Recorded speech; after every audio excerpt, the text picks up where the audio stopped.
A home loan is the biggest liability one takes over a person's lifetime in India. మనం ఒక important call కోసం wait చేస్తున్నప్పుడు hello నమస్తే sir, నేను దబిడిదిబిడి bank నుంచి కాల్ చేస్తున్నాను. క్రెడిట్ కార్డ్ మీకు ఏమైనా కావాలా సార్?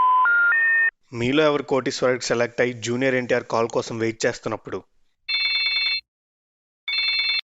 హలో గుడ్ మార్నింగ్ అండి, నా పేరు అమృత. నేను సిబిఐ బ్యాంక్ నుంచి మాట్లాడుతున్నానండి. మా బ్యాంక్ అతి తక్కువ ఇంట్రెస్ట్కి లోన్స్ ఇస్తుందండి. మీకేమైనా కావాలా? ఇలాంటి ఫోన్ కాల్స్ మనకి ప్రతిరోజు కరెక్ట్గా మనం బిజీగా ఉన్నప్పుడు వస్తూ ఉంటాయి మాస్టారు.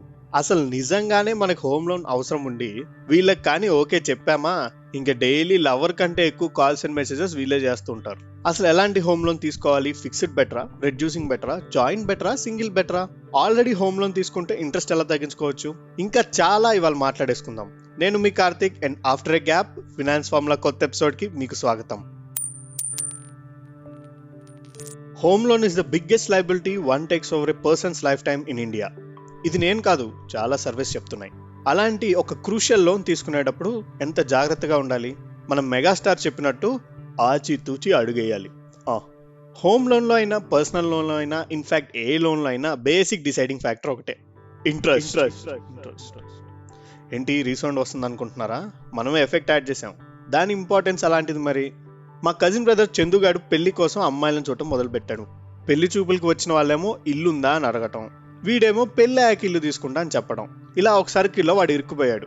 చివరికి అందరం కలిసి ఒప్పించి హైదరాబాద్లో ఒక 2 BHK ఫ్లాట్ కొనేలా చేశాం. మొన్న ఒకసారి నన్ను కలిసి గృహప్రవేశానికి కూడా పిలిచేశాడు.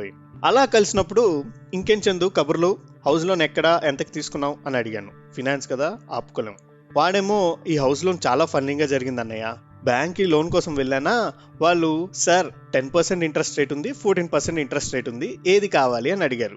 చాలా కాన్ఫిడెంట్గా 10% తీసుకొని ఉంటావే. అంతే కదన్నయ్య, మరి అంత ఈజీగా మోసపోతానా ఏంటి అన్నాడు. మీకు కూడా చందు చేసిందే కరెక్ట్ అనిపిస్తుంది కదా, కానీ వాడు చేసిన తప్పు. సరిగ్గా వాడు వినుంటే వాళ్ళు అడిగేది 10% ఫ్లాట్ రేటా లేక 14% రెడ్యూసింగ్ రేటా అని.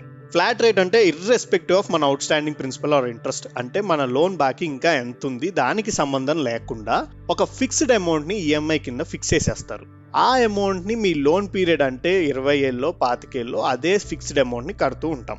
అదే రెడ్యూసింగ్ ఇంట్రెస్ట్ రేట్ అంటే ప్రతి మంత్ మీరు ఎంత లోన్ బాకీ ఉన్నారో దానిపైన ఇంట్రెస్ట్ క్యాలిక్యులేట్ చేయటం అనమాట. ఫర్ ఎగ్జాంపుల్ నేను ఒక 12 lakhs లోన్ ఒక్క సంవత్సరానికి 10% ఫిక్స్డ్ ఇంట్రెస్ట్ పైన తీసుకున్నాను అనుకుందాం. ఆ ఇయర్కి మనం కట్టే ఇంట్రెస్ట్ 1,20,000. అంటే ప్రతి నెల మనం కట్టే ఈఎంఐ 1,10,000. అదే లోన్ నేను 14% రెడ్యూసింగ్ ఇంట్రెస్ట్ రేట్ పైన తీసుకుంటే నేను కట్టే ఇంట్రెస్ట్ యావరేజ్గా 93,000 మాత్రమే. అంటే చందుగాడు సరిగ్గా విని ఒక 10 minutes క్యాలిక్యులేట్ చేసుకొని ఉంటే వాడు per year around 20,000 to 27,000 save చేసేవాడు. జనరల్గా మన హ్యూమన్ టెండెన్సీ తక్కువ రేట్ వినంగానే అదే బెనిఫిట్ అని అనుకుంటాం, కానీ ఎప్పుడు అలా జరగదు, ముఖ్యంగా ఇలాంటి విషయాల్లో. ఇందులో ఈ ఫిక్స్డ్ అండ్ రెడ్యూసింగ్ రేట్స్ కాకుండా ఫ్లోటింగ్ రేట్ అని ఇంకో కాన్సెప్ట్ ఉంది. అదేంటంటే ఆర్బీఐ రెపో రేట్ ఆర్ ఇంకేదన్నా బెంచ్ మార్క్ రేట్కి లింక్ అయి ఉంటుంది. అది తగ్గినప్పుడు మన ఇంట్రెస్ట్ రేట్ తగ్గుతుంది, అది పెరిగినప్పుడు మన ఇంట్రెస్ట్ రేట్ పెరుగుతుంది. ఇది ఎప్పుడు బెనిఫిషియల్ కాదు.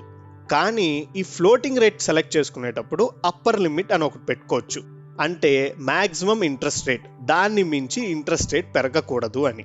ఇలాంటి ఆప్షన్ ఫిక్స్ చేసుకుంటే ఫ్లోటింగ్ రేట్లో బెనిఫిషియల్గా ఉంటుంది. మన ఇళ్లలో మ్యాక్సిమంగా మనం చూసేది ఈ హౌస్ లోన్స్ చాలా శాతం మగవాళ్ళే తీసుకుంటారు.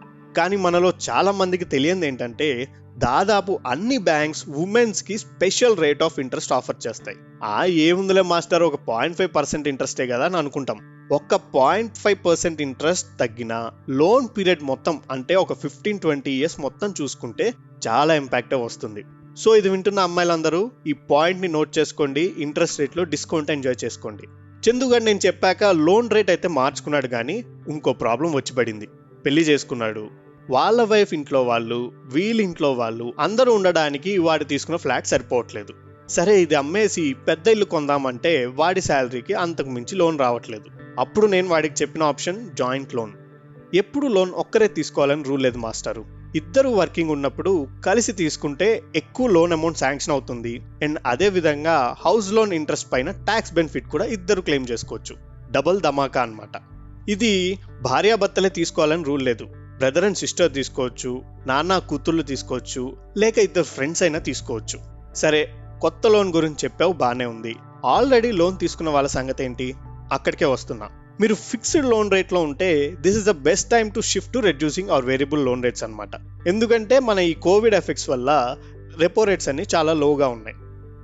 జనరల్గా హోమ్ లోన్ తీసుకున్న వాళ్ళల్లో నేను అబ్జర్వ్ చేసింది ఏంటంటే, లోన్ తీసుకున్నాం, బ్యాంక్ వాడు ఈఎంఐ కట్ చేస్తున్నాడు, ఇంకంతా సెట్. బ్యాంక్ వాడు ఎంత డిడక్ట్ చేస్తున్నాడు, అది కరెక్టా కాదా అని క్యాలిక్యులేట్ చేసుకోము. మీకు మా ఆఫీస్లో మేనేజర్కి జరిగిన ఒక లైవ్ ఎగ్జాంపుల్ చెప్తాను. ఆయన అరౌండ్ 2000 స్టార్టింగ్లో బిర్లా హోమ్ ఫైనాన్స్లో లోన్ తీసుకున్నాడు. దాన్ని కొన్ని ఇయర్స్ తర్వాత డిహెచ్ఎఫ్ఎల్ అక్వైర్ చేసుకుంది. ఆయన అవేమి చూసుకోకుండా ఆఫీస్లో జాబ్ చేస్తున్నాం, శాలరీ వస్తుంది, ఈఎంఐ డిటెక్ట్ అవుతుంది, ఆల్ గుడ్ అని అనుకున్నాడు. మొన్న కరోనా లాక్డౌన్లో కొంచెం ఫ్రీ టైం దొరికి ఒకసారి ఆయన ఇంట్రెస్ట్ క్యాలిక్యులేట్ చేసుకున్నాడు. హై వోల్టేజ్ షాక్ కొట్టింది. బయట రన్నింగ్ రేట్ 9% ఉంటే ఆయనకి మాత్రం 14% ఇంట్రెస్ట్ డిడక్ట్ చేస్తున్నారు. ఇదేంటయ్యా అని బ్యాంక్ వాళ్ళని అడిగితే, 2008లో బ్యాంక్ మారేటప్పుడు మీ ఇంట్రెస్ట్ రేట్ ఇదే ఫిక్స్ అయి ఉంది సార్, సో ఇదే డిడక్ట్ చేస్తున్నాం అని అన్నాడు. అట్లీస్ట్ ఒక్కసారి అయినా ఆయన ఇంట్రెస్ట్ క్యాలిక్యులేషన్ చెక్ చేసుకొని ఉంటే ఈ 10 ఏళ్లలో ఎన్నో ల్యాక్స్ ఆఫ్ ఇంట్రెస్ట్ సేవ్ అయ్యేది. మా మేనేజర్ చేసిన తప్పే మనలో చాలా మంది చేస్తున్నాం. బ్యాంక్ వాడు ఎప్పుడు కరెక్టే ఛార్జ్ చేస్తాడు అని అనుకోకుండా అట్లీస్ట్ ఒక రెగ్యులర్ ఇంటర్వెల్స్లో మనం కట్టే ఇంట్రెస్ట్ని క్యాలిక్యులేట్ చేసుకోవడం మంచిది. అండ్ ఏ మాత్రం డిఫరెన్స్ వచ్చినా బ్యాంక్ని మాత్రం క్వశ్చన్ చేయండి, because it is our right to question and the duty to answer. And వేరే బ్యాంక్ మన బ్యాంక్ అంటే తక్కువ ఇంట్రెస్ట్ ఛార్జ్ చేస్తుంది అని అనుకుంటే ఎట్ ఎనీ టైం మనం మన లోన్ని వేరే బ్యాంక్కి షిఫ్ట్ చేసుకోవచ్చు. ఇదంతా పెద్ద ప్రాసెస్లే అని అనుకుంటున్నారేమో. కళ్ళు మూసుకొని జై బాలయ్య అనుకొని ఒక 2 రోజులు ఎక్స్ట్రా టైం స్పెండ్ చేస్తే మనకి సేవ్ అయ్యే ఇంట్రెస్ట్ చాలా ఎక్కువ. ఇది మన హోమ్ లోన్ కహాని. ఈ హోమ్ లోన్ పైన కొన్ని ట్యాక్స్ బెనిఫిట్స్ కూడా క్లెయిమ్ చేసుకోవచ్చు అండి. అవి ఏంటి, ఎలా అండ్ ఎప్పుడు చేస్తే బెనిఫిషియలో నెక్స్ట్ ఎపిసోడ్లో మాట్లాడుకుందాం. అంతలోపల హోమ్ లోన్ గురించి మీరేమనుకుంటున్నారో మీ పర్సనల్ ఎక్స్పీరియన్సెస్ని కింద కమెంట్స్లో నాతో షేర్ చేయండి. This is Karthik signing off. మళ్ళీ నెక్స్ట్ ఎపిసోడ్లో కలుద్దాం. అంతవరకు keep smiling and do follow finance formula and chai biscuit stories.